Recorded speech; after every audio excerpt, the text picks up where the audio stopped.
हा बोल कुचे साहेब. हॅलो बोल बोल हॅलो. बोल ना. अरे थोडासा हे पडू द्या ना, अंधार पडू द्या ना.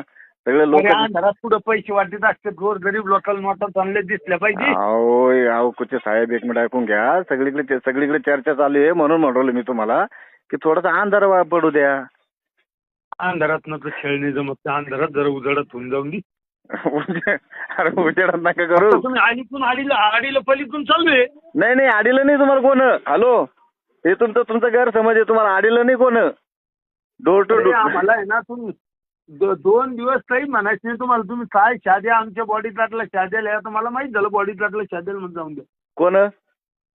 नाही शिव्या नाही दिल्या. मी त्याला बाजूला केलं पोरायला. का त्याचा काही संबंध नाहीये. ते बॉडीगार्ड आहे, त्याला काही बोलू नका. त्याची ड्युटी आहे, ती ड्युटी करू आले. मी त्याला बाजूला केलं. आता मी एक पीआयची गाडी मागितली, 7-8 पोलीस बंदोबस्त मध्ये पैसे वाटतात. बिनधास्त वाटा कुठे साहेब. मी तुम्हाला काय सांगतो, पण थोडासा अंधार पडू द्या. गरीब जनतेचं भलं होऊन द्या ना. तुम्ही तर भलंच का. आमदाराचे पैसे आहे ना. अहो आमदार साहेब, तुम्ही आतापर्यंत तुम्ही भलंच काही चाललेले आहे ना. हा चालन, ओके बाकी तुम्ही. बाकी नाही, आम्ही नाही. बाकी तुम्ही पण जरा थोडा अंधार पडू द्या. दिवसा ढवळं चालू झाल्यावर म्हणल्यावर आता एवढं मोठा आमदार माणूस जर एवढं दिवसा ढवळं जर असं करू लागलं म्हणल्यावर थोडंसं हे वाटतं ना. ठीक आहे, ओके. ओके.